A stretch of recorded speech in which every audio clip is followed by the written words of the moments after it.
Hola a todos. Ya que tenemos claros nuestros elementos de superficies, es decir, ya que hemos discutido qué es el borde de una superficie inducido por una parametrización, qué es una superficie definida a trozos, qué es una superficie orientada, qué es un vector normal a una superficie, estamos en posición de definir lo que van a ser nuestras integrales en este caso. Como en lo discutido con curvas, vamos a empezar por definir los campos escalares, que son de alguna forma los más intuitivos, pero que su cálculo normalmente tiene una cierta dificultad en términos operativos. Así que vamos a empezar con esto, y así como se empieza discutiendo cómo funciona la integral en curvas por medio de la longitud de arco, nosotros vamos a empezar a discutir de superficies por medio de áreas. Entonces, empezamos. Áreas. ¿Cuál sería nuestra forma de aproximar el área de una superficie dado que conocemos una parametrización suya? Entonces la situación debe ser algo así. Tengo una servilleta flotando por ahí y yo quiero calcular el área de esto. Primero, yo sé que todo esto se ve como la imagen bajo una función S, sigma, perdón. Entonces yo sé que tengo en R2 un conjunto omega que se manda a mi superficie S a través de una función sigma. Y entonces yo lo que necesito es encontrar una forma de dividir esto, o sea, es un argumento de integrales, de aproximar el área por medio de una suma que se haga muy fina y de ahí sacar una fórmula para mi integral, que es lo que estamos ya acostumbrados a hacer. Entonces, en principio lo que haríamos sería particionar.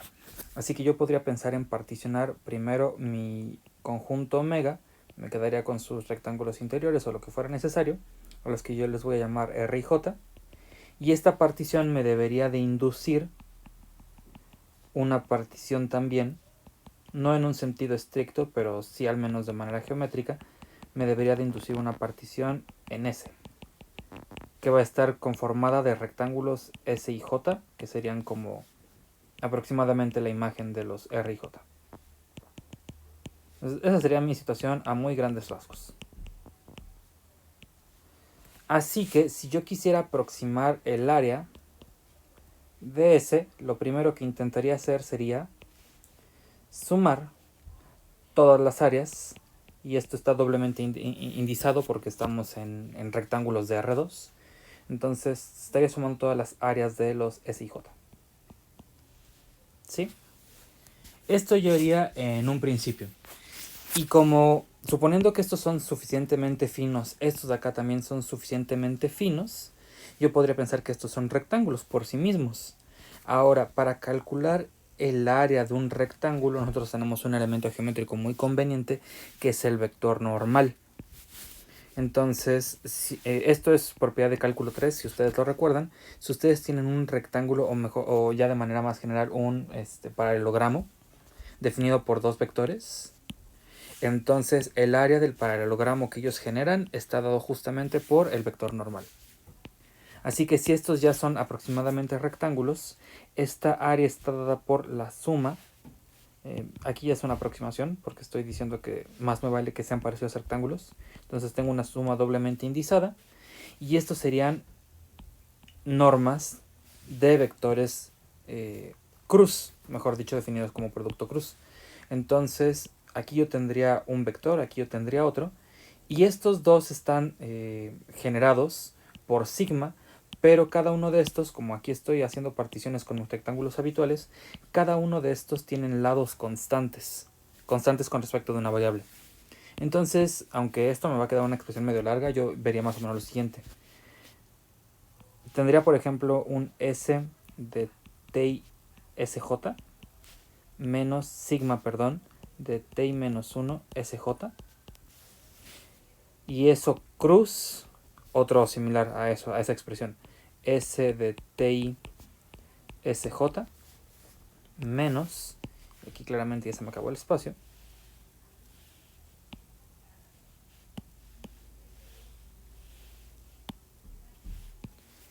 menos sigma de ti sj menos 1.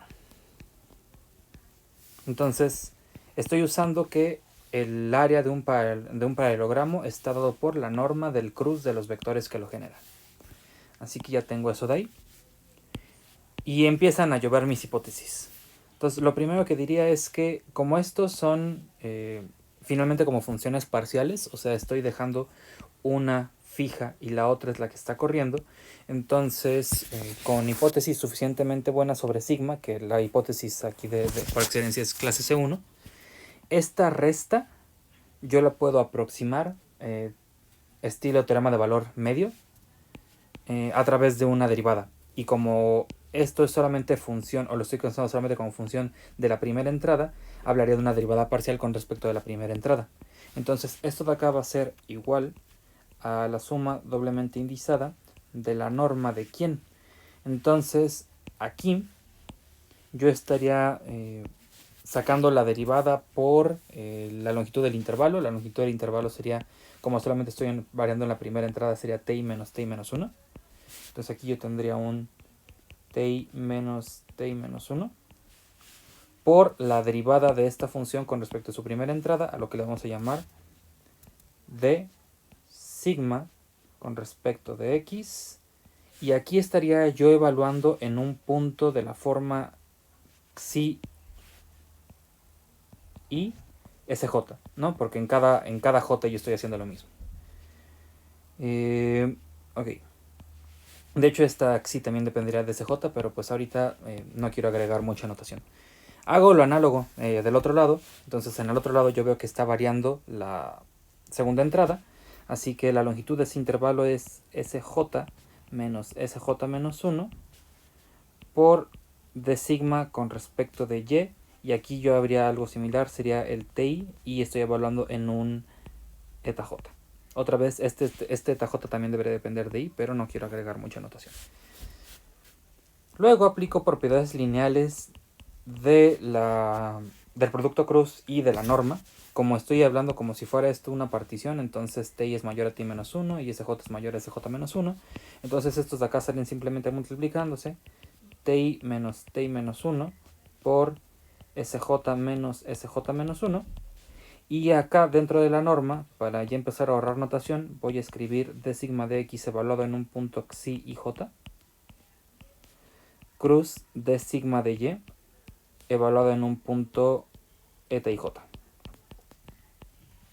Entonces ya vamos a reconocer que aquí tengo el volumen de los rectángulos R y J. Entonces esto es la suma de IJ. Como estoy en R2 me puedo permitir escribirlos como si fueran áreas.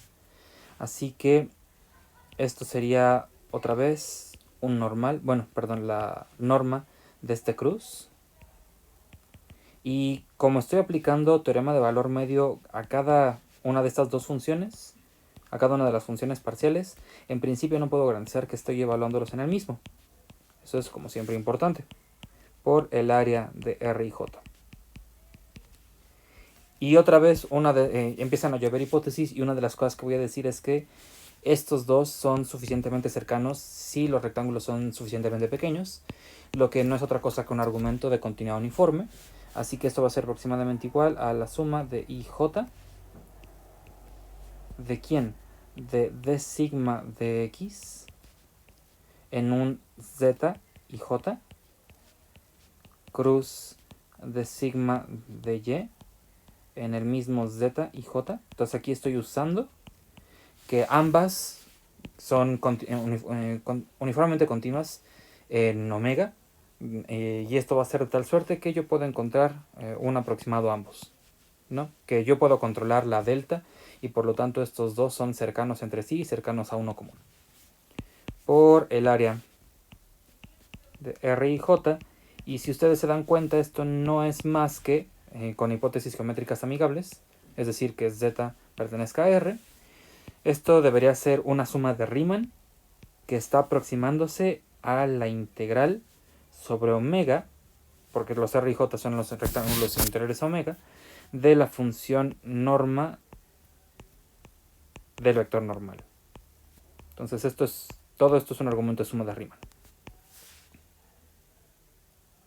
Y ya, llegué a algo que ya está relacionado con mi parametrización y que me gusta, ¿no? Es una expresión bastante amigable dentro de lo que cabe. ¿Vale? Esto es un primer caso en donde yo estoy aproximando áreas. Y el paso intermedio de mi fórmula general va a ser cuando yo intente calcular masas. Entonces tengo mi servilleta. Otra vez tengo una partición inducida por una partición de omega. Entonces por acá tengo cosas, por acá tengo cosas. Y lo que yo tengo también es una función ρ que me calcula masas. Bueno, densidades, mejor dicho. Entonces tengo una masota por acá. Bueno, densidades, una masita por acá. Y así en cada cosa de estas yo tengo una masa distinta. Entonces, si quisiera hacer una aproximación similar a lo que dije anteriormente, tendría que decir que la masa de S es la suma doblemente indizada de las masas de cada uno de los S y J. Y si la partición es suficientemente fina, esa densidad se comporta como constante en cada uno de los intervalos. O sea que no importa el representante que yo me tome, debe de darme una idea similar. Y como debe ser una densidad planar, porque mi objeto es esencialmente plano, es una superficie, entonces la densidad, bueno, la masa se obtiene de densidad por área. Así que esto debería ser aproximadamente igual a la suma de IJ de la densidad evaluada en un Z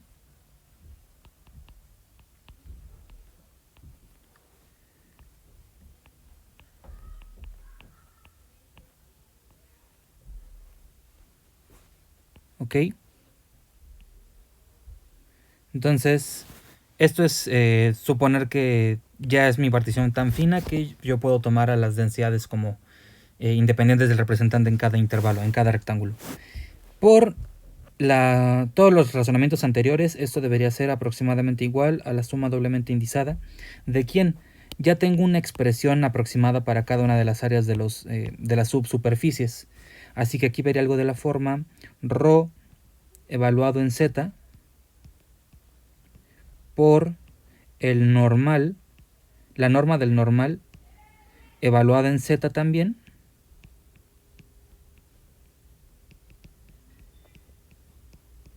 por el área del rectángulo en omega. Entonces, otra vez identificamos todo esto. El hecho de que este sea igual a este es necesario para mi argumento de suma de Riemann, pero vuelve a ser algo estilo continuado uniforme. Entonces, todo esto no es otra cosa que ampliar mi argumento de sumas de Riemann y llegar aquí a la integral de quién. Ah, perdón, aquí me faltó algo. Aquí me falta algo muy importante. No es formalmente este punto. O sea, aquí sí hay una diferencia. Porque los ρ están evaluados en puntos de la superficie. Entonces, este z se tiene, vamos a ponerle un z estrella, se tiene que ver como la imagen. Es un punto de la superficie y se tiene que ver como la imagen de algún z. Entonces, eso va a ser muy importante porque como estoy componiendo tengo que regresar todo hasta acá. Entonces, el z estrella pertenecía a la superficie, mientras que el z sin estrella pertenece a omega. Entonces aquí esto es z estrella. Entonces todo esto va a ser igual a la suma doblemente indizada de ρ evaluada en sigma de z estrella. Ahora ya no es la estrella, perdón, ahora es nada más la z, con la norma del normal en z. Ahora sí tienen sentido ya las cosas que yo estoy evaluando, por el área del rectángulo. Y entonces esto ya tiene la cara de algo estilo suma de Riemann. Esto va a ser aproximadamente igual a quién. Esto es mis particiones, entonces todo esto es la función que yo estoy integrando. Tengo que ver en quién estoy evaluando. Esto es la norma del normal evaluado en z, y esto es una composición. Así que esto debe ser aproximadamente igual a la integral sobre omega de la composición de ρ con sigma por la norma del normal inducido por la parametrización.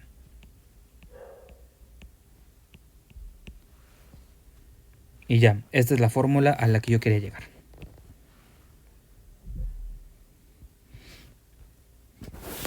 Entonces ya tengo una definición. Vamos a decirlo así. Definición.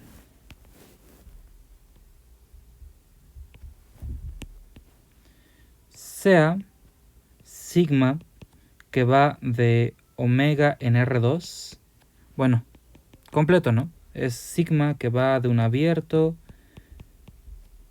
de R2 y esto tiene que ser específico en R3 con A abierto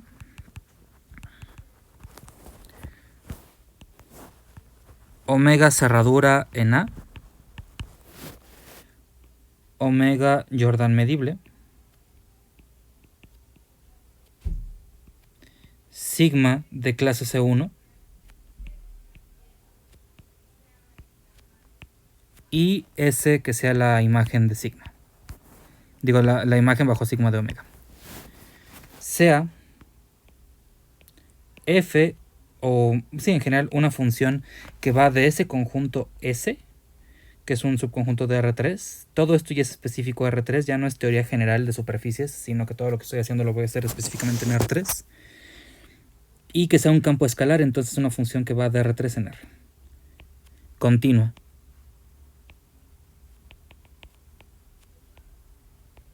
En S.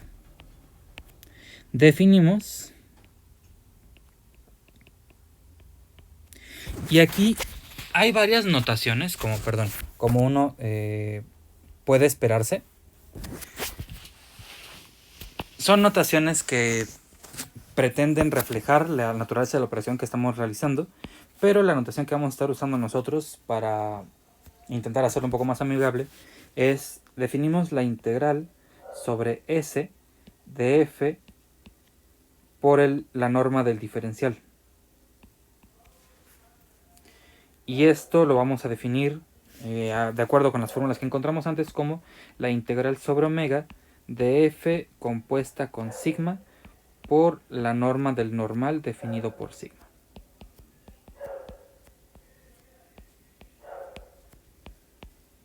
¿Sí? Entonces, es esto. ¿Sí? Esta va a ser la integral de campo escalar que vamos a estar manejando en este tema. Y podemos extender esto de la manera habitual a cuando la superficie es suave a trozos. Si omega se ve como unión de sigma k y su parametrización se ve como suma de parametrizaciones suave a trozos, entonces de la manera habitual vamos a definir la integral sobre... perdón, esto no voy a hacer los omegas, esto voy a hacer los s. Perdón. O sea, también, pero para hablar técnicamente de lo que yo estoy diciendo. Entonces la integral sobre s de f con d sigma de campo escalar es la suma. Entonces sería la integral sobre omega 1 de f con sigma 1, el normal de sigma 1.